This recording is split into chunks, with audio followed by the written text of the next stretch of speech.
kick back into this because I just hit record, so I'm trying to get them other episodes out. All right.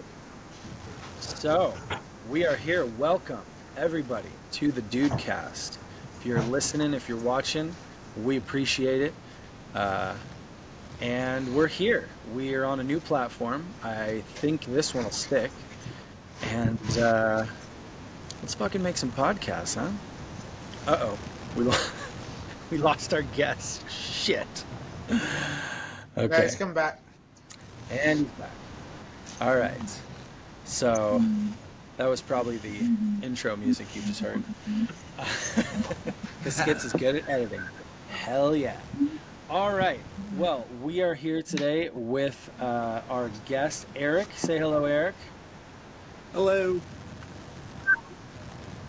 And tell all the fine listeners here where you're joining us from. I'm joining from Manchester, New Jersey. Manchester, New Jersey. Is that where you're born and raised? No. I'm actually Berks County, Pennsylvania native. All right. Very cool. Well, thank you so much for joining us. We are very glad to have you here. So I think, shit, Skits, I forgot to write down those questions. You're just going to pop in at some point with them, right? Oh, dude, I got you all day. Get through the intro, and I've got you. Hell yeah. Let's do it. So Eric and I had a little chat, and yeah, I mean, I think, Eric, one of the things that was most interesting to me, because, you know, we've been doing this for about a year. We've pretty much talked about, you know, kind of everything. But I think one of your favorite answers for me, because this hasn't really been talked about before, is accepting yourself as a person, like accepting yourself just as who you are. Because, you know, not everybody's going to like you. Right? And I think the dude embodies that just absolutely perfectly. Like, at no point, even when he's all flustered and upset, like, at no point does he give a shit what anyone thinks of him, right? But, like, we do, right? Like, I remember a time in my life where I cared way more. Obviously, like, when we're growing up, like, it's just very natural to think that. But why don't you talk a bit kind of about your personal experience with that and kind of how you've grown into the, you know, fire-breathing dude you are today? Well, as far back as I can remember, I never really wanted to follow the crowd or fit in. The thought of having to work a 9-to-5 for the rest of my life just terrifies me. And, you know, I was raised... Skit's nodding, and he's currently working a 9-to-5 forever. Hate it. I'm still working a 9-to-5 myself too, but you know what they say, necessary evil. But you know, I never really wanted the life, you know, the American dream as they present it. I guess you could say. I mean, like, to me, I was just. But I always experienced a lot of pushback on that from my family. When I was like 6, 7 years old is when I was like, I gotta do, is when I first took the interest in fire breathing, because my dad listened to Kiss, and I saw Gene Simmons breathing fire, and I just thought it was the coolest thing ever. But, you know, I was raised in between two very religious families. My parents got divorced at a young age. So, obviously, none of them wanted me to do the whole running away and joining the circus thing. And, you know, but I heard it my whole life. You know, you gotta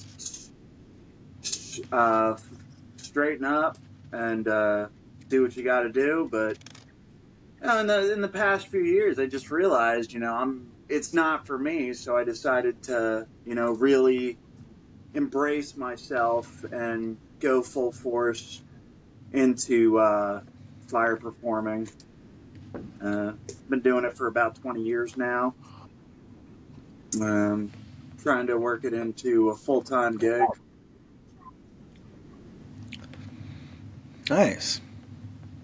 Yeah. So how's that been working? Well, I was so if it's confused not a there. full-time gig yet, you're not quite there What's yet, that? but you've been doing it for 2 years, so it must just be like for passion 20 years. and for love of it. Yeah. 20 years, sorry. But yeah. Yeah, no, that's right. It's been like a really slow build. I mean, really, it's all about just sticking to it. I guess I was 15 years old, and I'm sitting on the back of my friend's porch, and he had this jug of lighter fluid in the corner. So I put some in my mouth, and I spit it into a lighter, and it's just kind of built from there. So. Yeah, and like it's fun. I was just actually relating this to another topic that we talked about, and I was just thinking about the fact that like at Renaissance fairs and like people who do these kinds of hobbies and things, like, it's like the dude said, like people who are not really accepted by the square community. You know what I mean? Like square people don't spend their time doing this and have this crazy passion that has no, practical usage or whatever, except that it does, but I digress. But I was just thinking about how like, being weird is almost like a prerequisite, for that, like in the best way. Like I think my favorite people in the world are the weirdest people, and that's what's cool, right? You gotta be. And you gotta be, right? And I think a lot of Dudeists, we're just kind of coming together because this is like, in the big scheme of movies, like this is a weird ass movie. It doesn't really have like a super satisfying conclusion, to the whole story. It sort of wanders in parts. There's big like musical numbers and fantastical scenes just smack in the middle of it, for minutes on end. And like everyone's criticisms of it, it's like, you're right. But yet it's still like the greatest piece of artwork I think ever created, right? And it's about fundamentally someone who is getting along very well with someone who is very, very different from them. And very weird in a very different way, right? So Yeah, I don't know. I just thought that was interesting. I just didn't really have a big point with that, but Well, no, I get what you're saying. Like, it has everything to it. I think, since we're speaking on it, personally, my favorite thing is showing that it doesn't matter how different two people are, they can come together and be friends. Because you have the dude who was a member of the Seattle Six, who were well-known Vietnam War protesters, and then you have Walter, who never left the battlefield. But they're the best of friends, despite their differences. They kind of balance each other out, like a yin and yang. So, right. So I got to know now, to get back to our original question, I got to know, was it before the Flaming Face where you found your Dudeist ways, where you were introduced to the Lebowskiism that is our existence? Was it afterwards, man? When did that kick in? I was introduced to the Big Lebowski in the early days of Netflix as a streaming service, and not just having DVDs mailed to your house. My roommate at the time, he was like, "Yeah, have you ever seen this movie, The Big Lebowski?" And I was like, "I heard of it, but I never really had an interest in seeing it." And he was like, "Oh, we're watching it." So he loaded up the bong, and we took a few hits, and there was just something about it, like you said, there's really no point to it, but it's just a fantastical story. Really just all due to a case of mistaken identity that built along itself.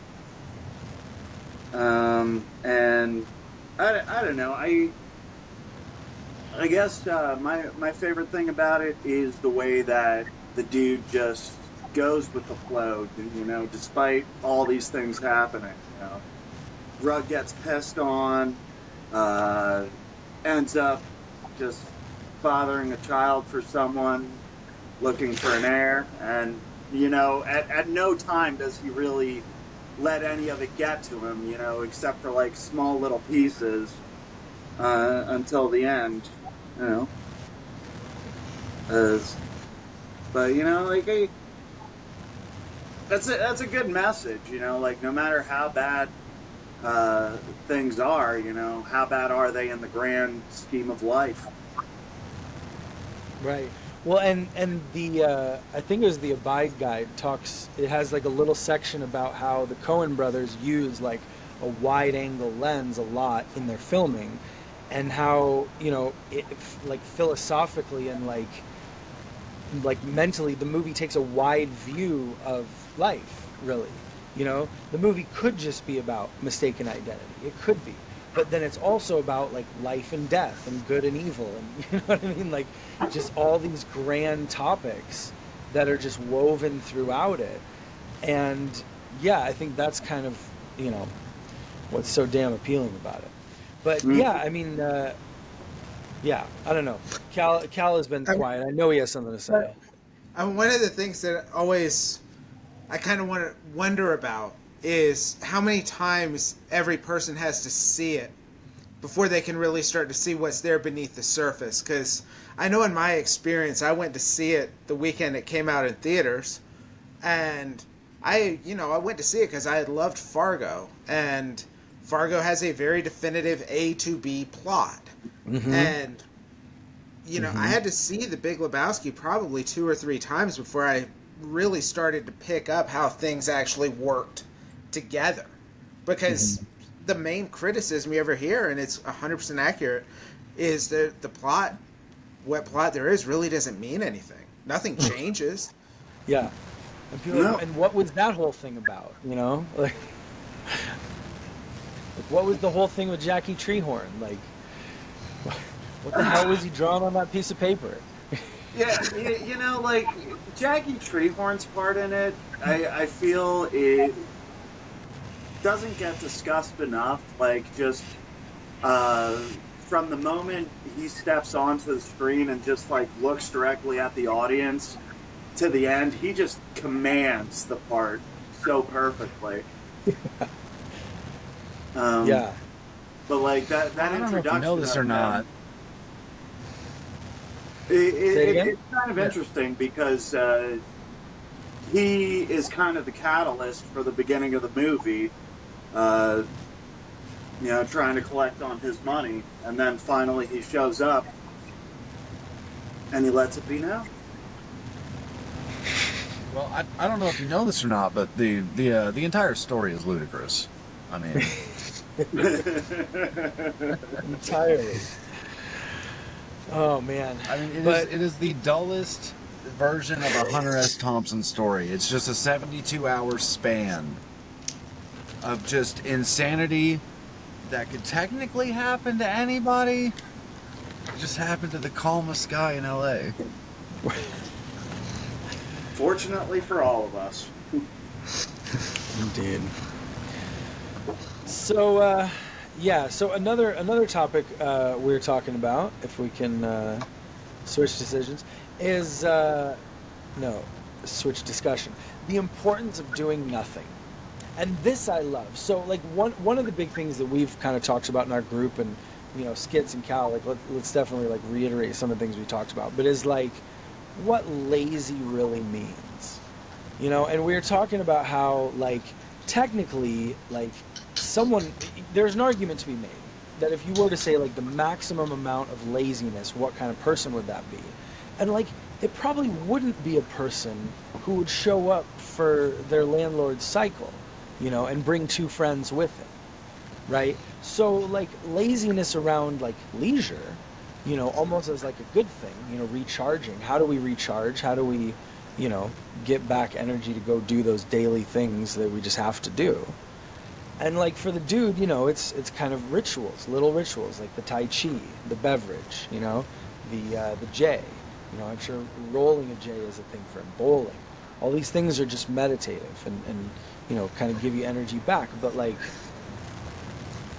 what does lazy really mean? And has Dudeism kind of reframed that whole word? Yeah.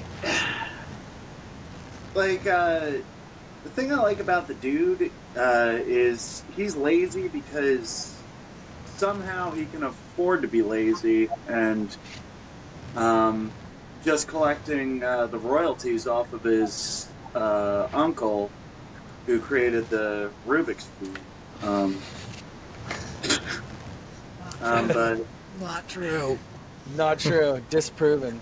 Not true. no, Not I true. thought that was Not true. Guy was still alive. Can't collect inheritance on an alive guy. I've tried. Well, that the was an Coen brothers interesting thing. the Coen brothers basically came out as saying they left it open ended for a they were going to define it, and that's how they were going to define it, but instead they made a conscious decision to leave it undefined. So.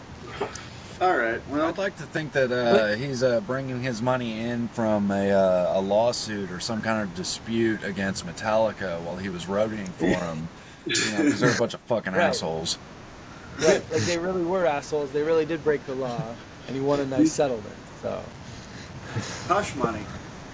right, yeah. Yeah, But like, tell him yeah, Lars no, will pay I it. see. Like, I do think though that this is the first time I'm realizing. I think Dudeism has redefined the word lazy to be a virtue. Yeah, I mean, like, Oh, definitely. I mean, what is meditation besides, just sitting there and doing absolutely nothing? So the dude was on to Including something with that. Yeah. We'll see. Yeah. And then, that's just going to bring on perspective, because from an outside perspective, you're sitting there doing nothing. From an inside perspective, you're traveling galaxies or whatever's going on in your meditation. Yeah. Being attacked by nature, sorry. But yeah, no, that's a very good point. And, like, you think about what, like, I've been meditating on a regular basis for like 10, 11 years now. And I can say, like, it helps a lot, just in life to get perspective, to get calm, and so I actually talk about that in the book that I wrote, The Dude's Guide to Life, available June, coming soon. Anyway. But no, I just talk about like meditation a decent amount, but I think it's more about just finding a practice that has the same effect for you and intentionally, coming back to it. It's nothing you ever perfect, it's just a practice. Mm-hmm. So, And I've Yeah. gone my own path of the exact same thing, where you find your calmness in meditation, and have beautifully explained that in your book. I have gone the opposite same route with my company Bird Shadow brand that promotes personal freedom. So it is taking my meditation that is music and that is so many intense passions and just being able to focus that instead of living the chaotic life that I lived before Dudeism. Yep. And I think that's exactly what the dude... Go on, Gil. The way I look at laziness in the context of Dudeism with the society we live in is it's mostly to me about kind of direction of your energy. Like, I have a job that I have to work at, I have to pay attention to it. Can't really be too lazy about that, but that's something that matters. My career matters. And it's just about not wasting your energy on the shit that doesn't matter. And that to me is where the laziness comes in. If something doesn't matter and I have the option of just hanging out on my couch with my dog, that's what I'm going to do. Because it doesn't matter. That's like on. Did I lose you guys again? We have Nope. sound but no video. All right. Better? Yep. All right. Cool. Yeah, like in my meditation, and which like goes back to how you called it a practice. Like pretty much every Sunday, I like to just practice my stuff, like spinning my fire staff. Been working on trying to ride a unicycle for a while. I don't know. I'll be honest. I have a hard time being lazy. Pretty much just always trying to do something and perfect something. But I guess at the end of the day, my end goal is so that I can make enough money to only work 2 days a week while entertaining millions and just taking the rest of the week off. And that's And the you have thing. to take... If you No, say it. You have to take a perspective again, because the Big Lebowski, if you told him, yeah, man, I fucking set sticks on fire and I twirl them around and I'm trying to fucking ride this bicycle with only one fucking wheel, he's still gonna think you're a bum, you know what I mean? But are you working your ass off trying to do this shit? Yes. Yes, you are. But And the dude how was much nothing work but is it side really if quests. it's something you enjoy? That's a really good point. Because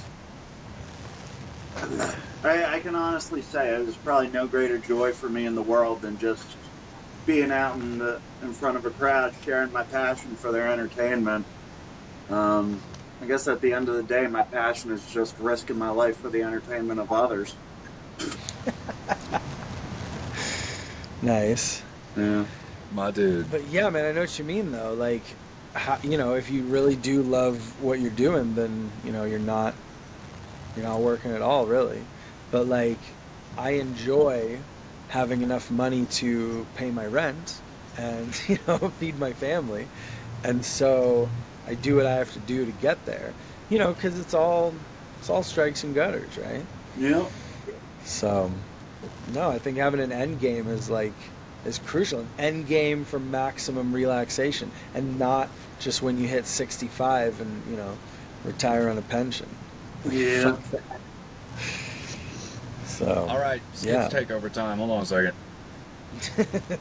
One of my favorite questions in the world, and we're gonna go around the line.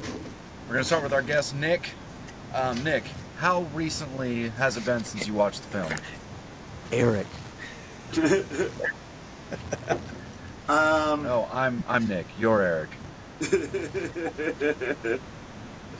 Okay. Last time I watched it was on 4/20 for the 25th anniversary theater run. All right, That's cool. right. So, what is your favorite scene as of right now? Not ever, not of all time. But when you think of the last time you watched it, what was the scene that still made you go, "That's fucking great"?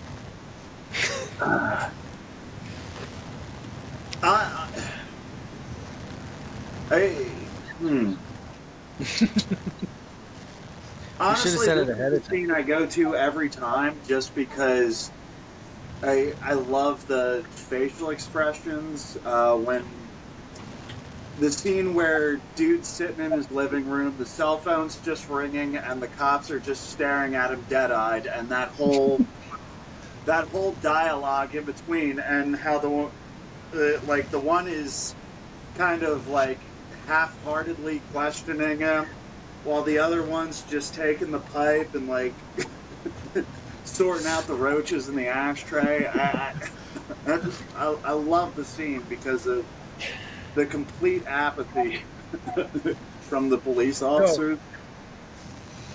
The two great. faces. The black guy's face when he says, "Or the credence," and then the white cop's face when he goes, "Well, I guess we can close the file on that one." Like the shit-eating grin on his face. Oh, that gets me every time. Yeah. All right, Oh, Adam. man. What about you, man? As of right now, what is your favorite scene? As of right now, today, I mean, the last time I watched it, I think I found a new appreciation for the humor of the bar scene. Just like how well they do the dialogue throughout the entire scene toward the end of the movie. First of all, it's the dude's realization that he could have avoided this whole thing by just not listening to Walter. I could have just been sitting here with pee stains on my rug, It's the scene where Walter has the best line of the entire movie with the best dialogue, I think, in any movie. And it's, say what you will about the tenets of National Socialism, dude. At least it's an ethos. Like nihilism. Like, I didn't think you could go lower than Nazism, But then I think the funniest line to me right now is when Walter's saying to dude, like, "Nobody's going to cut your dick off, dude. Not if I have anything to say about it." And Donnie just goes, "What do you need that for, dude?" I don't want The money. What does he say? I want my fucking Johnson. Oh man. So yeah, that's definitely mine right now. Yeah. All right, Cal, you're up. Last time I watched it, the scene that was getting me the most was the argument that the dude and Walter are having when they're walking out of the bowling alley after the failed drop. And they're going back and forth, and it's where Donnie has some of his best moments in the movie. Because they're arguing, and Donnie just jumps in and says, "Oh, yeah, how'd it go?" And Walter, "Oh, yeah, he's hard." And then as they're going outside and the dude's walking away and his little 1991 cell phone is ringing off the hook, and Donnie just, "Phone's ringing, dude." And it had been ringing for like the previous 2 minutes. The And whole he says scene it that just phone so is ringing. innocently. Oh. Sorry. Oh man, no. But Donnie, and that's just another scene that just illustrates Donnie's just complete innocence. You know, that's his whole role in the movie, is he's just a total innocent. You know? Wait, I never even thought of it like that. Like, he's probably the most innocent of everyone, and he's the only one who dies at the end of the movie. Right. And Yeah. it's sort of like when you talk about all encompassing, like, there are people who like really believe in God, there are people who kind of are sort of whatever, and there are people who definitely say no, I like no God, and it's a whole spectrum on the whole planet. And that's cool, that's cool. But like to have a scene in the movie that basically like why did Donnie need to die? You know what I mean? Like, oh, well, so we could reflect on it. So we could have the whole funeral scene, which is also one of the best scenes in the movie.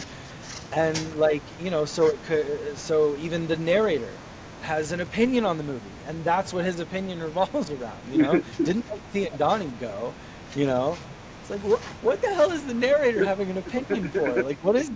But anyway. The good die young, like, man. The good die young. Yeah, that's the thing. Good night, sweet prince. Like, he was nothing. He was an innocent dude, just like kind of a background character. But then there's all the... Anyway.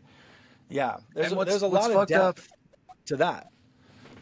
What's fucked up, and I just thought about this, is Donnie is like, he's portrayed like he's an idiot. Like, he's just like, everything is above him, just going right over his head.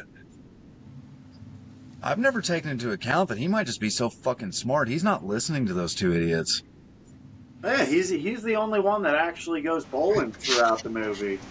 They spend so much time at the bowling alley. He's the only, and he's throwing strikes the entire time. Right.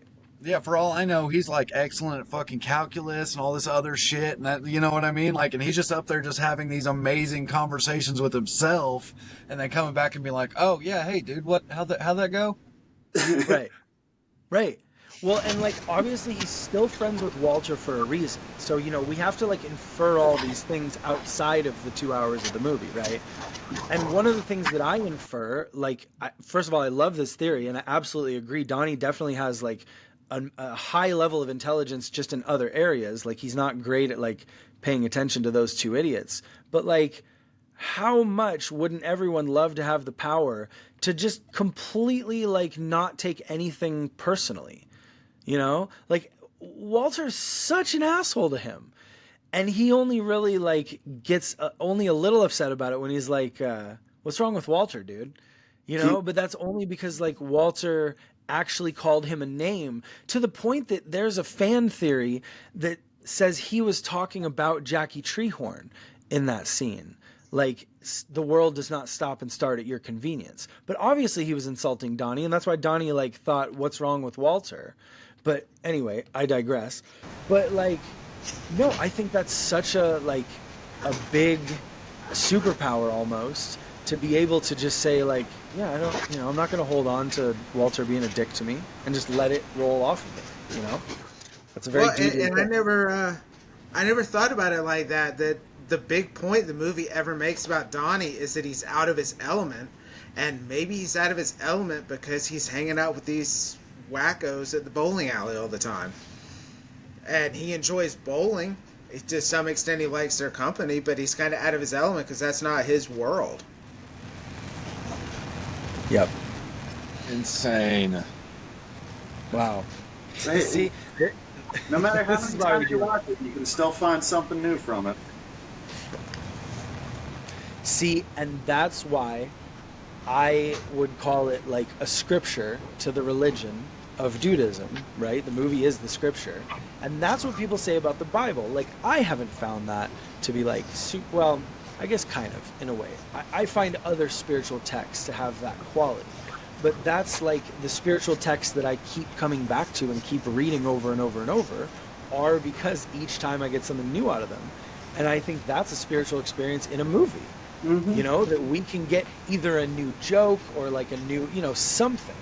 But it's like just bringing a new awareness. And isn't that all spiritual practices anyway? You're meditating to gain a higher awareness of the spiritual reality that we all exist in. You watch the movie to get a higher awareness of, something. And it kind of like mirrors shit back to you and helps you laugh at yourself. Like, that's what's fun about it. And like Eric, like you were saying though, I was actually going to say this before, but you were saying that like, I don't really do enough of that or something like that. Like I don't really relax quite enough. Yeah. But I just think to me, it's like in the awareness of that, like you're already on your way to more of that in your life.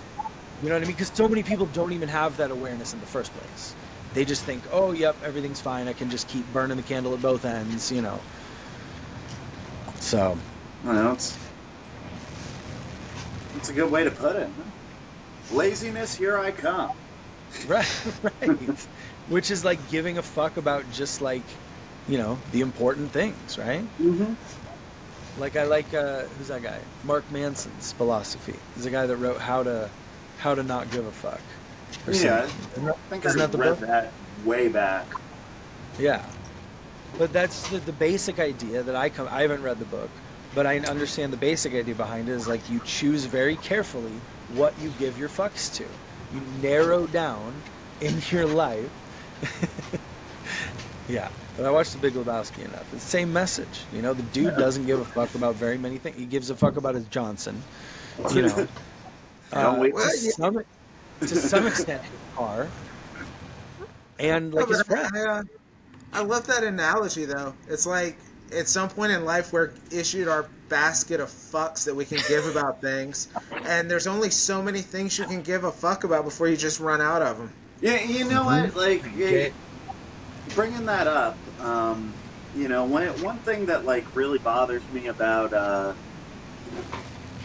modern society, I guess you could call it, is that there's just so much of a focus on the negative, and it's like that negativity can't hurt you if you don't pay attention to it.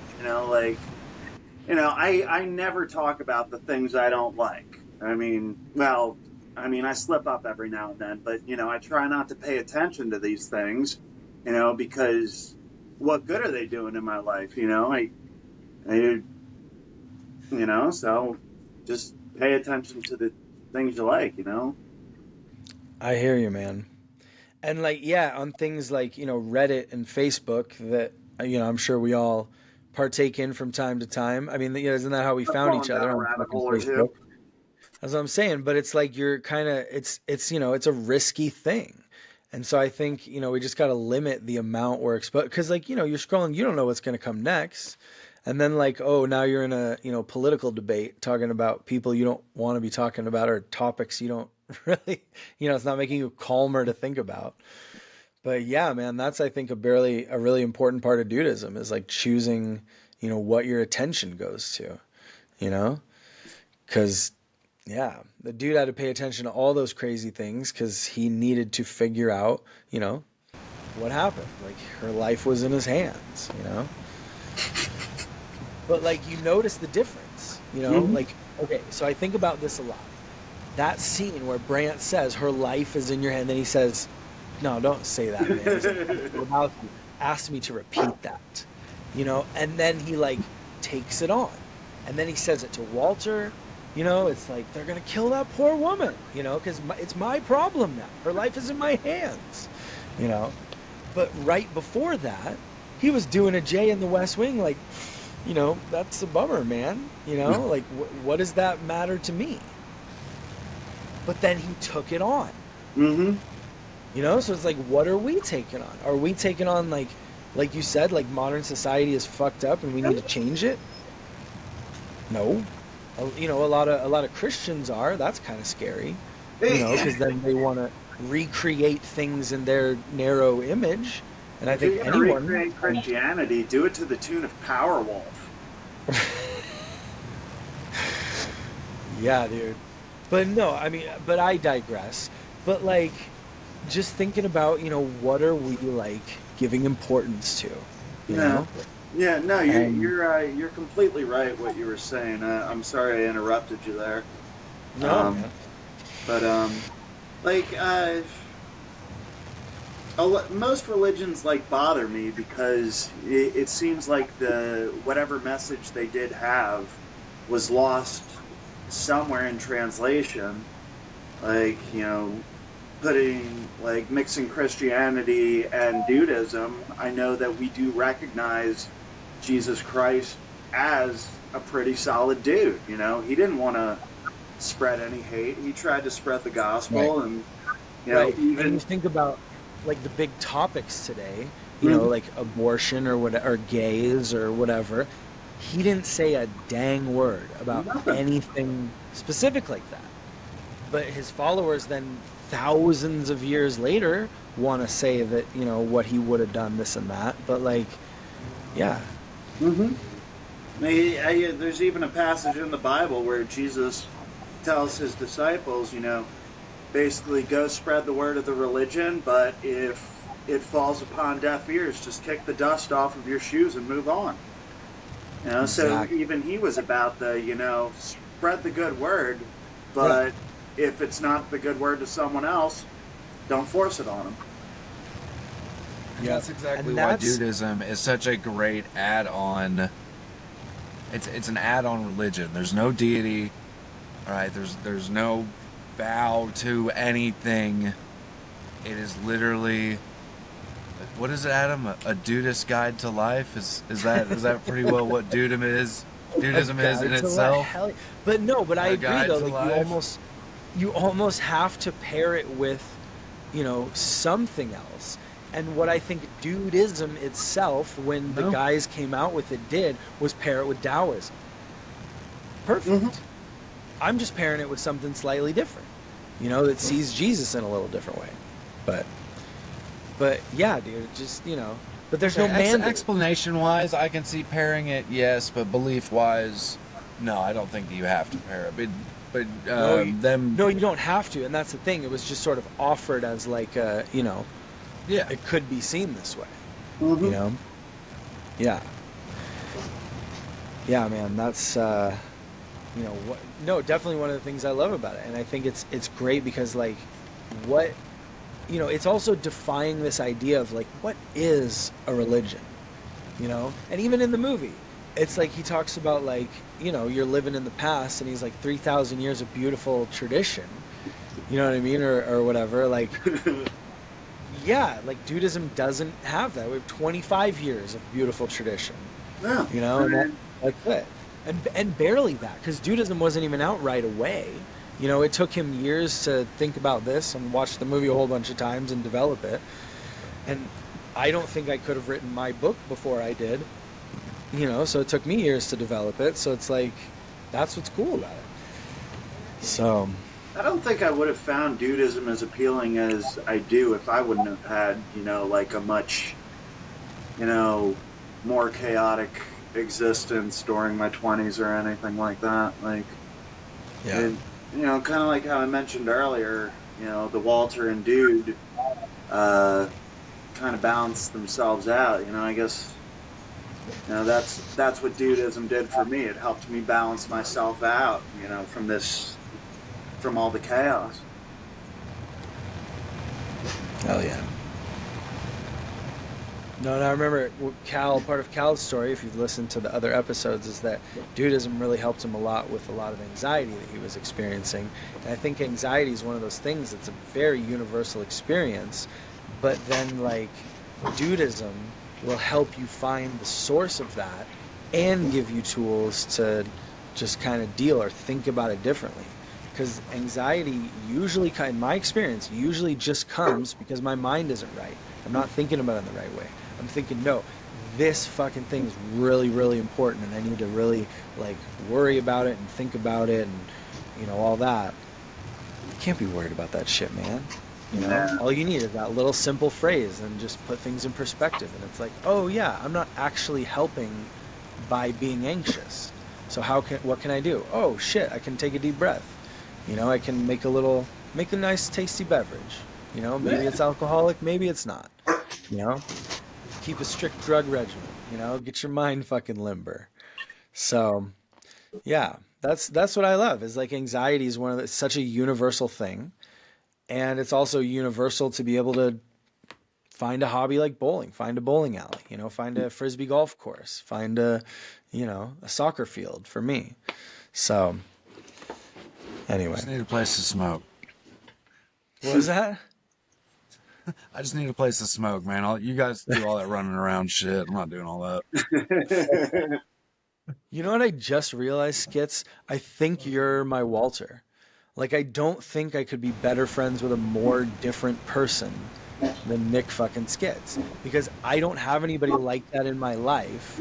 Because, like, if I met you, like, at college or high school or whatever, I wouldn't, like, be mean to you, but I'd just be like, he's different than me.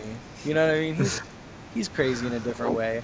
But getting to know Skits through Dudeism, like, exclusively is like, oh shit, this is a rad fucking dude, and I want to hang out with this dude. It's so fun. It's totally, that's fucked up. And I think if the dude and Walter met when the dude was protesting and Walter was in Vietnam, then they never would have been friends. Probably not. Well, what's fucked up is I'm the dude in my group. Right. And I think Walter, if Walter were in a group of Vietnam vets, I bet he'd be the fucking dude. He would be the fucking dude. Fuck! Yep. No. Okay. So if nobody... Dude, I think we should just sir. repeat this idea in every episode until it actually happens. But someone out there needs to write the Big Lebowski sequel as an origin story of Walter. What is Walter... Like, how good a fucking movie would that be with a good writer, a good director, some top list actors? That'd Probably be rad better as than hell. Dangerous Roles. Oh, I haven't even watched it just because the real Dudeist I know... Yeah, Cal says not to, and I trust Cal, so I'm not watching it. Thanks, Yeah, I've Silverchair. had no interest in watching it either. And, I think where it fails is,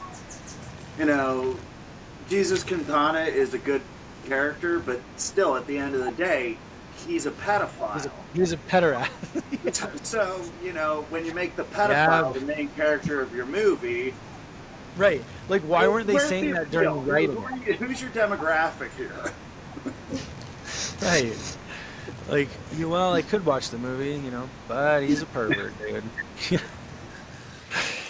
Regardless of that, I tried watching it. It is absolute fucking dog shit. No matter whether he's a pederast and exposes himself to 8-year-olds or not, the movie fucking blows. Oh man. Well, They should have done a That twist man could have ending. won the and, Nobel Peace Prize, but the movie still sucked. They should have had him do a twist ending, and he changes his name to Freddy Krueger, and there's a whole nother origin story. there you go. Yeah. Died in a fire in the Okay. bowling alley. Yeah. Exactly. All right. Well, Skits, it's getting to be about that time.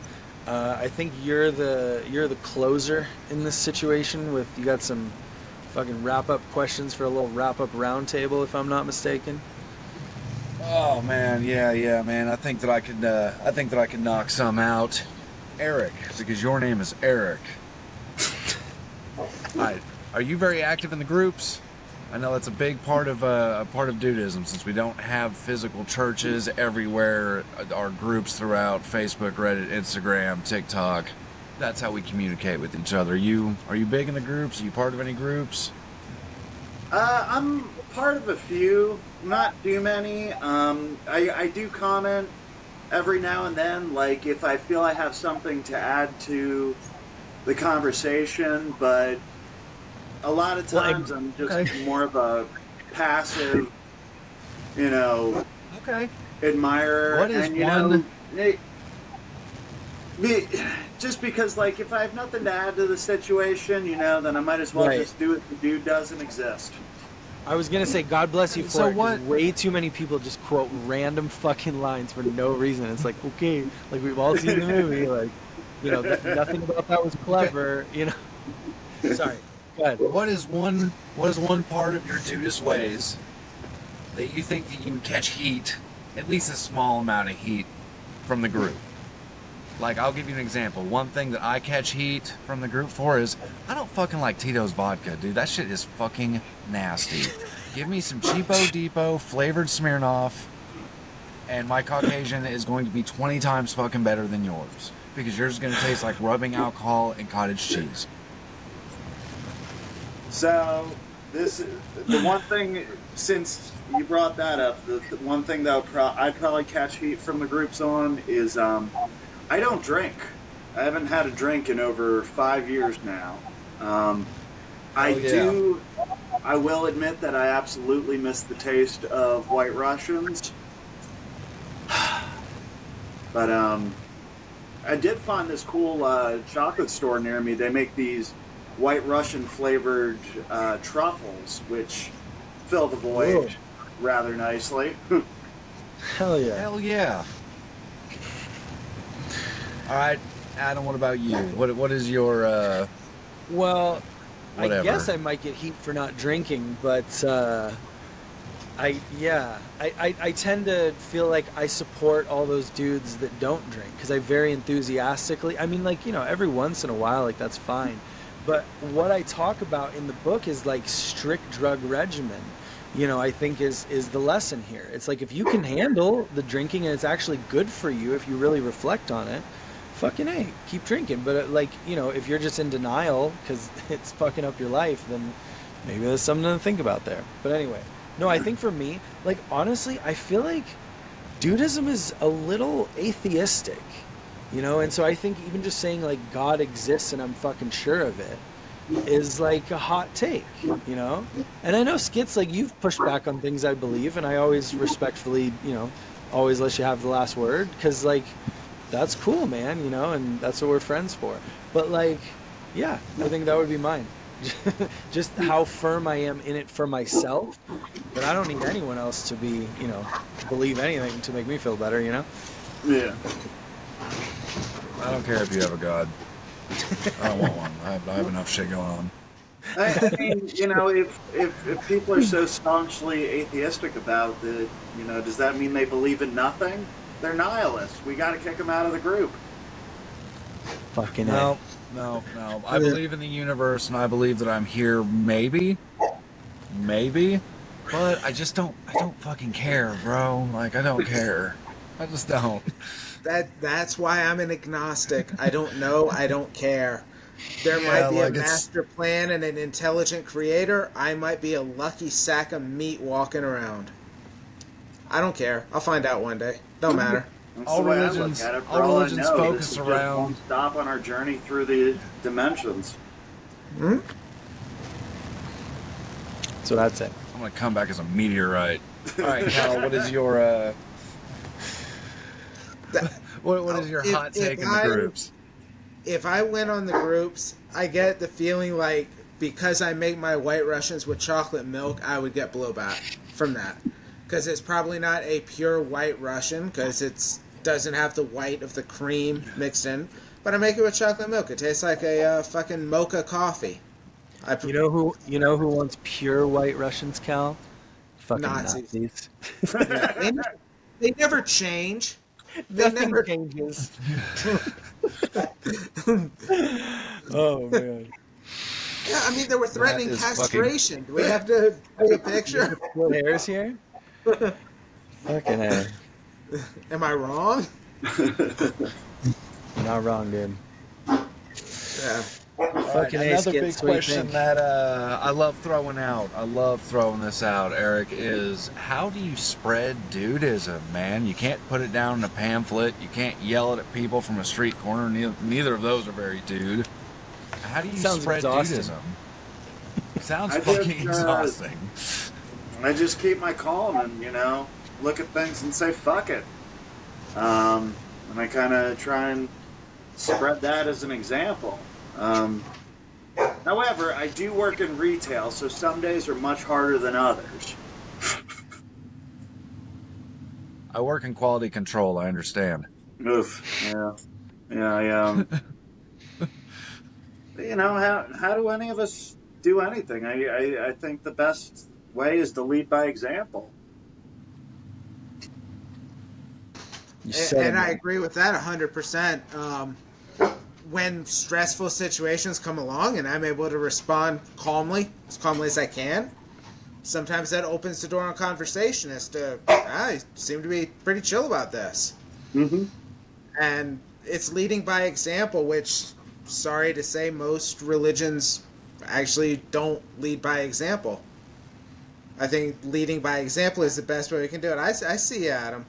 But It was literally like just on Facebook today that I was just flabbergasted with like just what some people think is how you get people to change their minds. It's like, oh my God. yeah, No. we have a guy here in Las Cruces, New Mexico, who spends his Saturdays, even when it's 100 degrees outside, with a megaphone in one hand and a Bible in the other, yelling at every car that drives by. I can't understand what he's yelling because it just is a wall of noise. And I've always been curious to ask him if he would tell me the truth. Have you converted a single person with this method? Have you actually touched anyone's life with this method? Because if he's being honest, no, he's not. Well, see, what's going to be the messed up part is again perspective. You're seeing this crazy guy with a megaphone and a Bible just yelling crazy stuff, and you're going to walk up on him and find out he's like, "Has anybody dropped this book? I've been coming down here for years trying to return this fucking book." Oh, Someone there's dropped a the Bible. there's a video that went viral this week of a kind of a street preacher woman on the quad at LSU in Baton Rouge, Louisiana. And she's yelling stuff about what whores all the women are, and all these frat guys around are like, yeah! Is And it, all is it the one about the margaritas? It's hilarious. Oh yeah, One of the thing best that's things funny I've ever about seen. that you say that you have all those religious extremists doing things like that, but out of all the Jesus impersonators I've met, not a single one of them is like screaming about the wrongs of the world or anything. They're just being absolutely dude. Yeah. No, Hell yeah. Jesus, as you mentioned before, was a dude. Absolutely. And to me, one of They the got the right fun idea. Yeah, one of the funny paradoxes in our society is if Jesus came back tomorrow and was preaching the same stuff that he's saying in the Bible, the Christian right would disown him as a woke, commie, pinko, whatever. Yes, 100%. It's insane. And I think like, and you think about though, like what do they focus on? They focus on the rules, these are the rules and this is how it works. And they focus on the crucifixion and how he suffered and we're Christians and we must suffer, and how he was persecuted and we're so persecuted. No, And he it's like, suffered so we don't have to. right, there's no more sin, woohoo. Like if I love this thing I saw on like Twitter or Facebook or something that was like, well, if we don't sin then Jesus died for nothing, so but it's like I'm not it letting my would be boy the take one for the equivalent. team for nothing. Yeah. And it would be the equivalent is if one day in Dudeism, like 1,000 years down the road, they started focusing on all the undoed things that the dude did and said, we must do those things. We must put chairs in front of doors that open outward. We must I don't know, like yell at. Yeah, thou must yell at your friends, and tell them to leave me the fuck alone.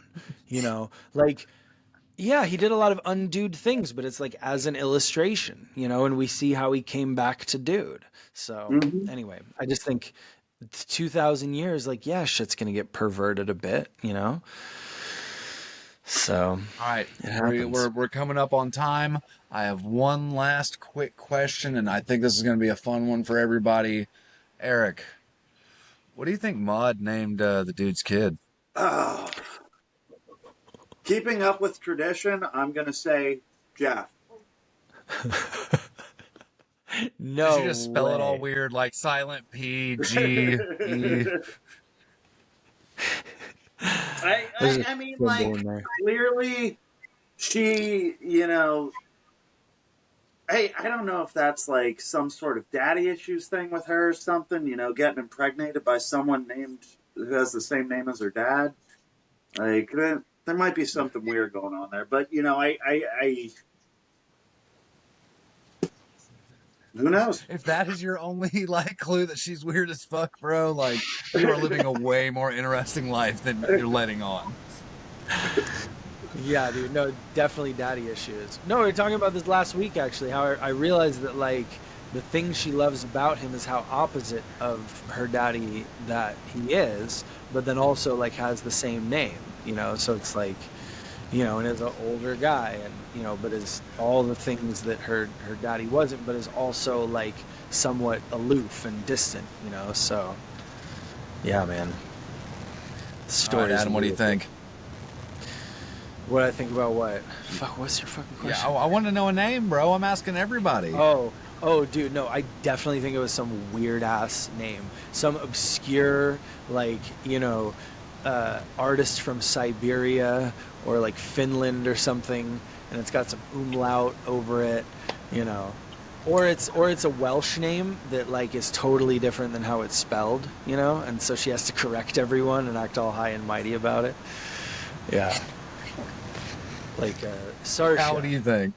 I'm gonna go out Sersha? on a limb and guess that she named the child after the only friend we see her having during the entire movie, and named the child Knox after Knox. Knox Harrington, the visual artist, the guy with the cleft asshole. Oh man. And she might have Damn, even that's a tried good to one. tell little Lebowski that Knox was his dad. I mean, it doesn't appear that Knox would be interested in knocking a woman up, but Wait, what was the name of her helper? Ayúdame abajo. What didn't she oh, say a name? Oh my god, hold on.